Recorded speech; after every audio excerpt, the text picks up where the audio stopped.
Welcome back, everyone, to the Reading by Candlelight book club at Molly's Cottage.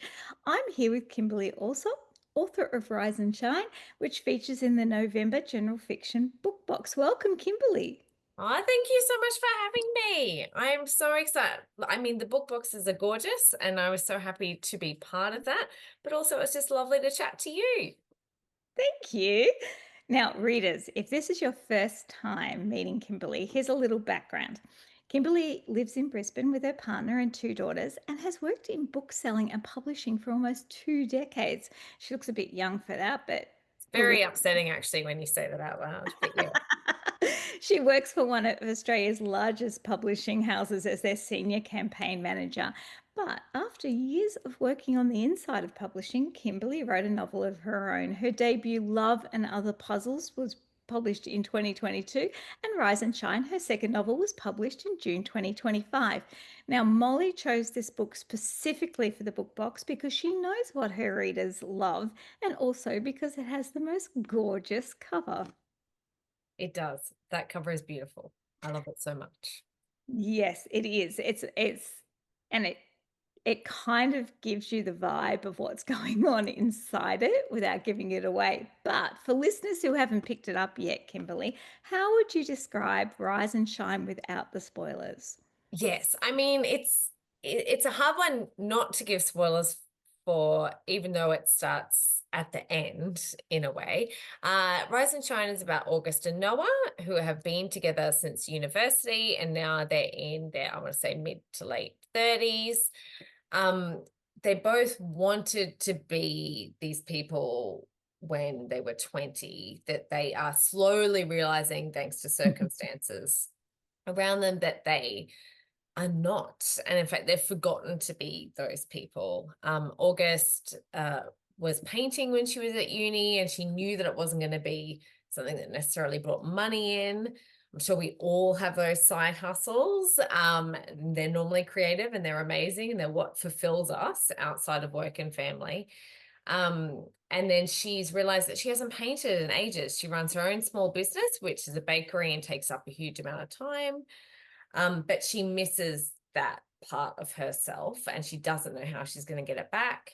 And Noah used to be in a band that almost made it, in a time where bands could almost make it. And if you signed a record deal, it actually meant something. So you can see now how I've been in publishing for like 20 years, because this is the time that I'm thinking of. I'm old. Uh, and then like band members, start having children and things starting to happen, and it all falls apart. So now he makes podcast intro and outro music and plays hypothetically in his spare time, but it's been a long time since he's done that as well. And because Noah is a man, no offense to any men, mainly men that I know from that time, he hasn't quite worked out that he's settled in a way for his life as it is. And it's up to August to point that out and try and right that ship for them. But it's also about like their dog, and it's about community, and it's about baking and art and fitting the creative into the domestic, and the families we make for ourselves, and drinking on a back deck, which is very important to me, and music and lemon trees as back to the cover. It's very relatable. I think that a lot of people can relate to leaving their dreams behind as they settle into a new life with their relationship. And like you said, it's not a spoiler to say that this book begins at the end of the story and Noah and August's relationship, which makes for a surprising beginning. What made you want to write the book this way? I guess I don't know whether, and this is what makes it hard for me to give very good answers for a lot of stuff, because I don't know what's conscious half the time and what I'm doing on purpose in terms of a structural work. But I also feel like a lot of books, plenty of rom-coms, they go to that point where the couple gets together and everything is great, and then it kind of like drops off, and then we as the reader are left to presume that everything will be fine. And so I feel like all of that had kind of been done in a way, and that wasn't necessarily what I'm interested in doing. And as you know, because you're writing a book, books take an enormous amount of time to write, and especially if you're trying to fit them around full-time job and small children, whatever you spend your time doing, you have to be interested in, and it has to be worth your time. Yes. So that start was interesting to me, and all I knew when I first had the idea really was that it was starting at the end, and then roughly what the end was going to be. And I had to work, I didn't know anything else. Oh, that's amazing. My goodness. So, was there a moment that sparked the idea for the story? I had written, so I had a 2-book deal with HarperCollins, and the first one, as you mentioned earlier, Love and Other Puzzles, was a rom-com, which is great, and I love that book a lot. But I didn't know what I was going to write next for the second book. And then I wrote something that was along the lines of still kind of a rom-com in terms of like tropes and formatting, but there was a slight amount of like magic realism and other stuff happening in there as well. I know. And I'd sent that on to my publisher, who is also a colleague of mine. And she didn't get back to me. And I'd sent it to my agent as well, who'd said, I love it, like it's going to be great. And then my publisher, Catherine Milne, who's amazing, she didn't Yes. get back to me for for like 6 months, until she was actually in town. So we'd moved states, and she was in town in Brisbane for another author, Trent Dalton's launch of Lola and the Mirror. So she'd come to Brisbane for that, and we had lunch. And I was like, so what do you think about this other book? And she was like, oh, yeah, it's good. I'm like, is it better than Love and Other Puzzles? Because that to me is what counts. Yes. Are you getting better every time? Because you can't rely on like sale. I think it needs to be like what fulfills you. Are you challenging yourself and pushing yourself to do that? And she was like, yeah, it's better. It's great. And then I said to her, because it had been 6 months, I was trying to work out what I was going to write next, because I can't sit on my hands. It's an annoying thing where I find it hard to celebrate things because I'm like, what's next? What do I have to do next?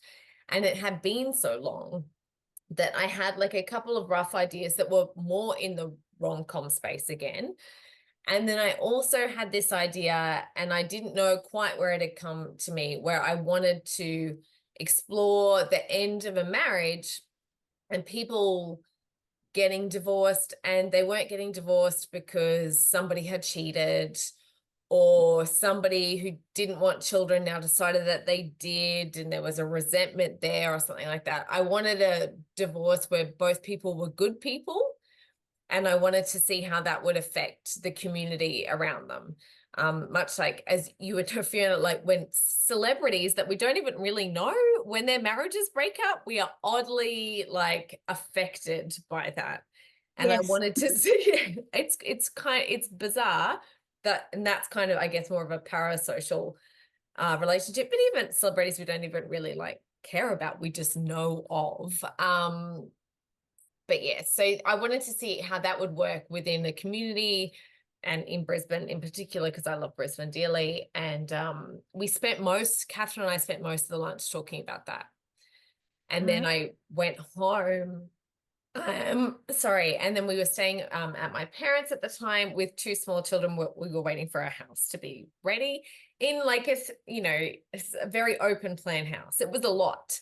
And still within that, I managed to write 2,000 words, just kind of poured out, which is a scene where, if you've read Rise and Shine, we meet Jasper. Yes. And he comes into the back of the bakery for the first time. So Noah wasn't even in that scene. I didn't actually even know who August and Noah were. And that's the bit I wrote. And I sent that off in an email to my publisher. And I was like, I think this might be good, which is very up myself to say that. I don't normally like that. I normally, everything I write, I go, this is crap. And what am I doing? I'm embarrassed. I'm mortified.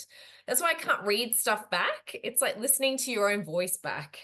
I Yeah. can't do it. I think it's hideous. And I sent that off, and then she came back straight away and she was like, "Oh, I love this. I think this is your next book that Ooh. we published." So not the book I'd already written and delivered, this one. And I called my one of my really good mates who's a kids book publisher at another publishing house. And she used to work at Harper. And I said, "Oh, just said this. It's probably just a little turn of phrase, isn't it?" And she's like, "No, I just don't think Catherine would say that unless she really meant it." And I called my agent, and my agent was like, "Okay, well, that's great. I really wish you hadn't sent her anything, because we did have a book that was quite good that she already had." And I was like, "Oh." And then I had to kind of write it to the same time limit I had the deadline for the book I'd already delivered, Oh, because I okay. still had to make that rough. So that was for June this year. I had still had to be in the first half of this year. And I know, because of what I do for a job, that I had to be there. So then I had to kind of write it. I didn't know who August and Noah were. Oh my goodness. You I must didn't have know had what I was doing. And I was to so out. anxious, because it's not like with a rom-com where these are the beats I'm going to hit, and you can still have fun within that genre. And I did have a lot of fun within that genre, but it's so plot based, and this is Rise and Shine is so character led, that I was like, it can be really easy for me to stuff this up, because if you don't care about any of these characters, why are you reading? Do you know what I mean?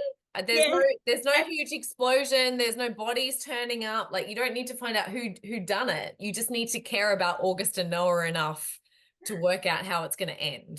Absolutely. And you did it so well. And because I love a dual narrative, and you've written it from both August and Noah's points of view, and it's obvious how much you care about them. You don't make either of them shoulder the blame for what happens, but you don't let them off the hook either. So, was that important to you? I really wanted them to be good people, because I think that that's important. And I also think that's real life. Like, most of us are good people, but we are also people. Yeah. Like, so Flawed. it would be very boring, I think, if someone was good the Yes. whole time. And what is good? And it's all subjective. Mhm. Um, and my only concern was, and when I was first writing it, because I hadn't done a dual narrative before, obviously. I mean, I'd written 2 books beforehand, but only one published. Thank you so much, Catherine.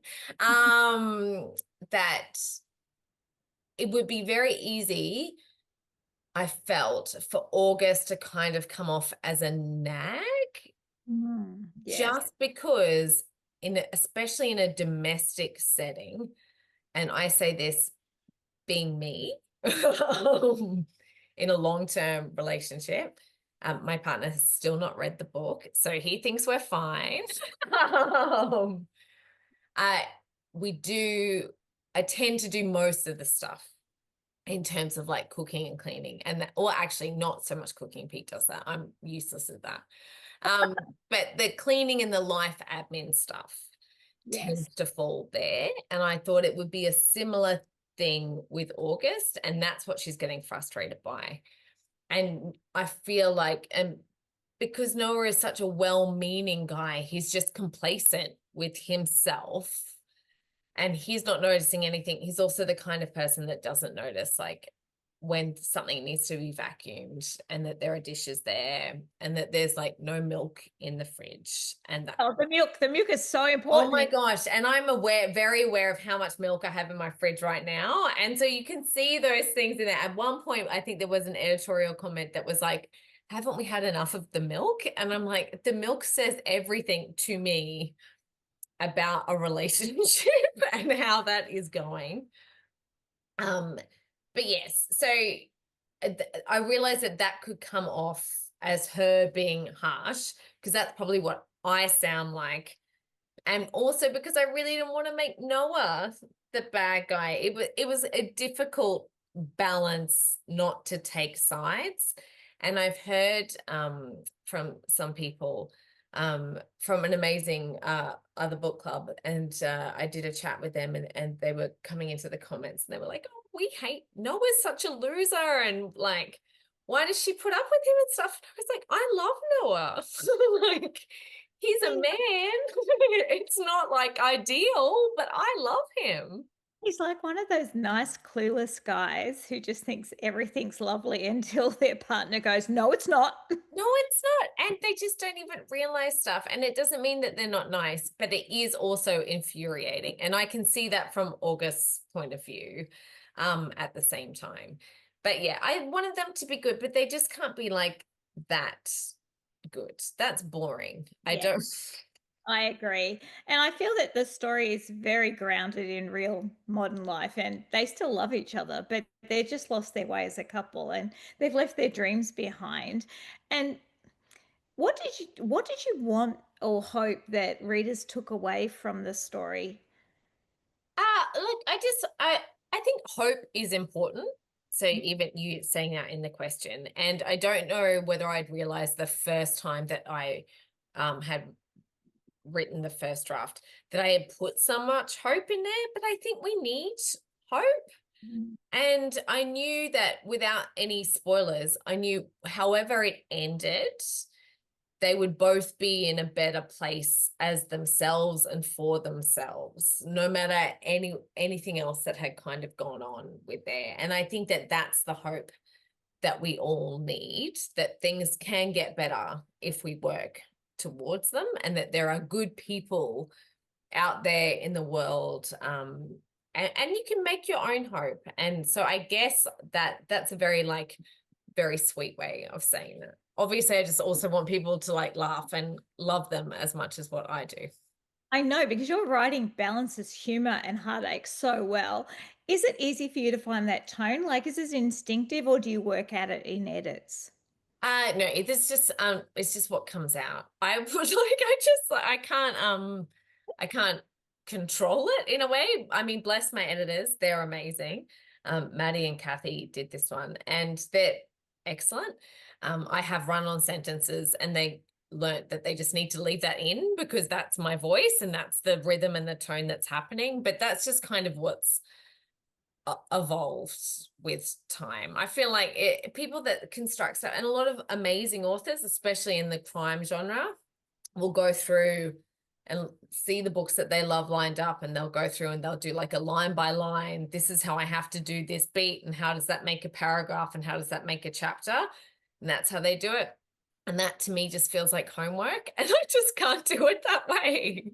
I know people who do that, and I'm just like, really? You read it twice or three times, and then you wrote down that? No, Nah, that doesn't seem like fun to me, but it is fun to some people, and bless them, their books are amazing, but that it's not for me. no, same. I understand that, but your work in publishing as a senior campaign manager for HarperCollins, how has that insider experience shaped how you write and what you write?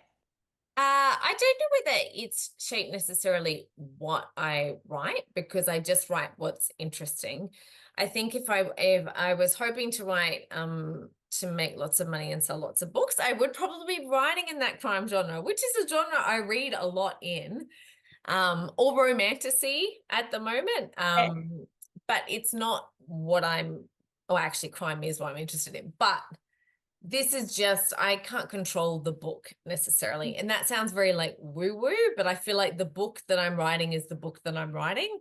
And that's just how it's going to be. And I don't kind of look at sales and how things are going in the market. Also, it's a slow moving market. So if I saw what was working now and aim to do that later on, well, that could be like 18 months, 2 years from now is when that book would come out. And then whatever that trend was would have moved on. So it's no, it just, Yeah, you've just got to write what you enjoy writing. yeah, exactly. Because at the end of the day, who you're writing for is you. Like Yeah. that needs to be the win. That needs to be what feeds you is the process, And if it gets published, that's great. And if other people love it, that's awesome. And you get to keep doing it that way. But it needs to be about the work. I agree. Now, I listened to a wonderful interview that you did with Cassie Hamer for Claudine Tinellis's Talking Australian Books. And is it true that you excuse yourself from Zooms when your co-workers are talking about your books in meetings? Oh, yeah, it's mortifying. I hate it so much. And I'm in so many meetings because I do marketing and publicity for the general books, for nonfiction and fiction. And we'll start talking from books like quite far out. We're about to start talking June books later this week, and I just have to leave. It's mortifying, and I think it's also better for my colleagues as well if I'm not there to hear whatever their thoughts might be um around plans. So I yes, it's horrible. I don't like it. If I didn't think we were the best in the biz, I would be elsewhere. I love that. Did you so you said that, that book that you wrote that Catherine wasn't really so happy about. Didn't love it. No, I Yes. didn't love it. Um, are you have you rewritten that? Is that something that you're thinking? No, okay. So we're just given they were just thrown No, that way. no, I don't know. I actually like that book. I have not read it since because then I had to write Rise and Shine. And I have another book due at the end of this year, really, and I'm about 10 pages away from finishing the next draft on that one and sending it to Catherine and hopefully not waiting for 6 months. Oh, that's So exciting. I just kind of gone to the focus, and I think that's also my like on to the next, just how I am as a person. But I do love that book. I don't know what would come from it. There's screenwrites to one of the other books. One of the books I've done have been sold, and I wonder whether or not the middle book might be more of a treatment for TV rather than Oh, coming as a book. It just feels like it would be weird now to put it out yeah. because it's not quite where my voice is now.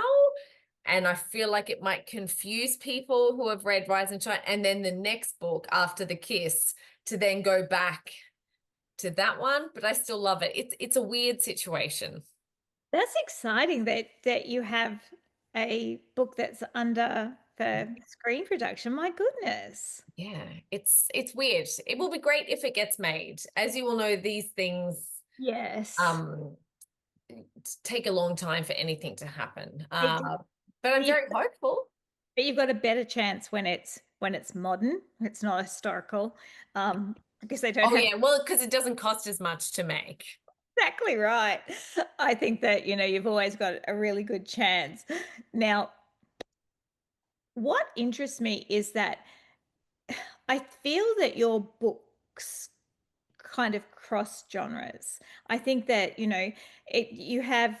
there's romantic comedy, there's women's fiction, there's contemporary fiction, there's literary fiction. I feel like yours are an amalgamation of that. Do you feel that, that you're almost like in a genre of your own?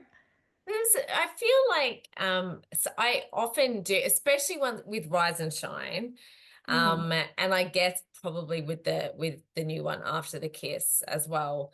I feel like there's probably more people that write in that space in the US, and that might be what I read more from, like Laurie Colwin, and like Elizabeth Strout, Catherine Newman, Catherine Heine, all amazing people that kind of write in that. It's commercial, but it's still there's like meat on it. I feel like it's chewier and very distinct voices Mm. that you're reading, which you might not get as much. To be fair, I love commercial fiction and I love rom-coms and I love everything else. So I think it's been an unintentional thing that's just kind of where I've slotted. I don't think, though, from what I've heard and being in the industry, that there are a lot of people doing a similar thing. In Australia, yes, Yeah. I agree. I think that you stand out because you they are character driven, and the stories are life stories. And I think that people can very much relate to what they're reading. And I think that, it doesn't always have to be funny, but your stuff is also funny as well. I mean, I like to think so because I think that I'm funny. And I'm happy when that sense of humor comes across. And I think that you have to laugh in things. Once again, it's not an intentional thing, but I a agree. lot of the time, a defense mechanism for me when I'm feeling too vulnerable, when anything's happening, is like I'll start just making jokes. And so I feel like that comes through in the books as well. But once again, I think that's might be me. Now, I'm not all the characters in all the books. Very important in a book about the end of a marriage to my partner, if should he ever read it. And the next book, which is about an affair. So I think that that's yes, but I met some booksellers and they were really amazing from Harry Hartog. And uh Karen, who does a lot of the buying for them, I met her at a dinner and she'd read and really loved Rise and Shine. And she said, it's just so weird sitting and talking to you now after just finishing Rise and Shine because it's like the book is still happening in front of me. And I'm like, I will take that as a compliment. Unfortunately, I'm not edited the words that come out of my mouth, like the book. But yes, and also I love the everyday, that Yeah. the lives that we live. And I think that they're just as exciting.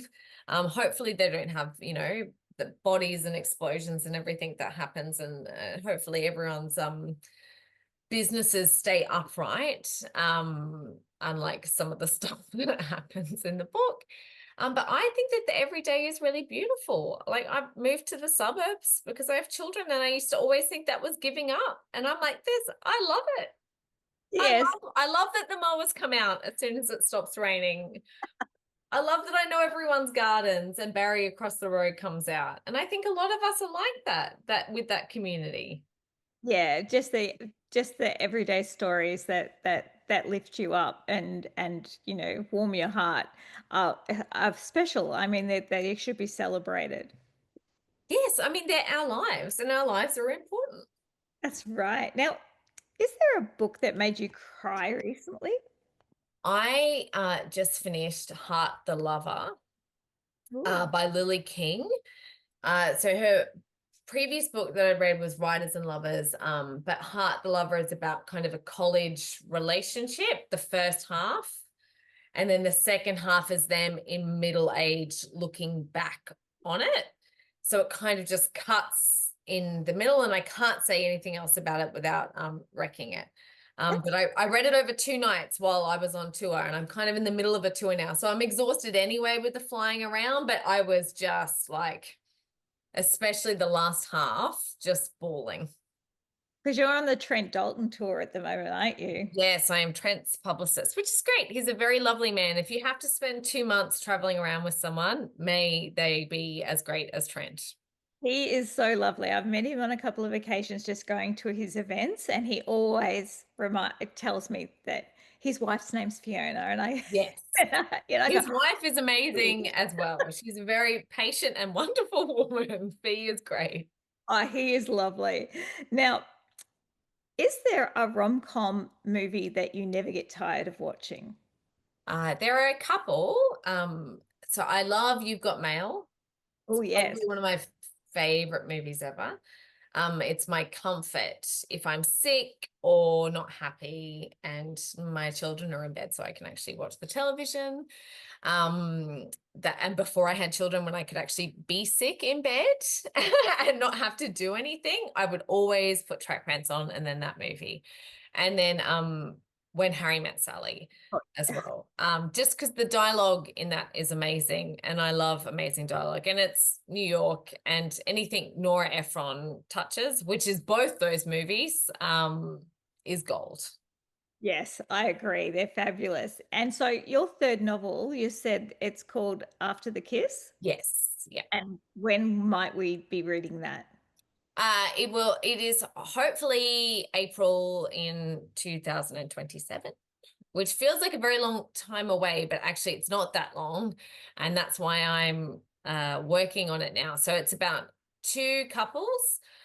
They're in Brisbane as well, and they all met when they were at university and they studied creative writing, but now one is an English teacher, one works in publishing.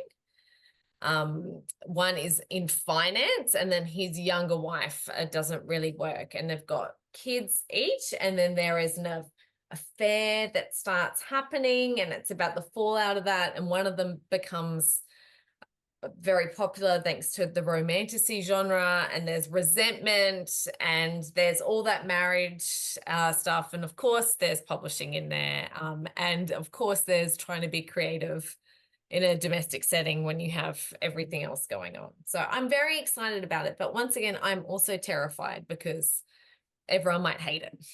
No, it sounds fabulous. I love the premise of that. And it's, you know, to have publishing in it and to have people who are in creative writing and things like that, I think that all writers would want to read. Well, that's what I'm interested in. So this, once again, it's like I'm writing what I'm interested in doing. So look, fingers crossed everyone else likes it. I'm terrified. I'm terrified it will be 6 months without me hearing back from my publisher. And we must say at this point that Catherine Milne is a very delightful person. She is She's absolutely the lovely. best. She's the best fiction publisher in Australia. She's also Trent's publisher, Holly Ringland. She's a lot of amazing people's publishers, and I love her dearly. And that's why she's essentially the first reader. No one else reads my books. So there's her and there's my agent, and I don't have any other feedback in there. I keep being like, I should be friends with more authors that I don't work with so I can get some kind of educated feedback, and that would have been a helpful thing. I Rather, think it's such a lonely process. it is, but you're getting feedback from the absolute best. You don't need. Yes, but I need it like immediately. I'm so needy. It's honestly like you send it off and then I will just want to like crawl under the house like a sick animal and wait to die until I get a phone call or I email from Catherine where she goes, it's not shit. And then I can come back up and start living again. And that's how it will be. And it's just nerve-wracking. So at least if I finish it, hopefully send it to her tomorrow. I will go on the next stage of Trent's tour, and I will be too busy to be stressed out of my gourd about that. I think that that's a really perfect place to end. Thank you everyone for coming along tonight and watching us live. If you're watching this on YouTube or listening to the podcast, I do hope you've enjoyed this episode. Let us know what you're thinking in the Reading by Candlelight Facebook group or on socials. And I'd like to thank our author, Kimberley Allsopp, for chatting with me and for being Reading by Candlelight's November General Fiction Book Box author. Well, thank you so much for having me, Fiona. It's been an absolute delight. And I hope everyone else loves the book. Oh, if you haven't read it yet, you're going to love this story of a marriage that's reached the crossroads. And I highly recommend it for lovers of flawed protagonists and messy love stories. And it's really about like the importance of rediscovering yourself outside your relationship. And that comes to all of us eventually, it might come to you in your 40s, your 50s, your 60s, but eventually it almost always comes. And you'll laugh and you'll cry. And I tell you now, you will love August and Noah. Now, wishing everybody happy reading and goodbye until the next time, the Reading by Candlelight Book Club.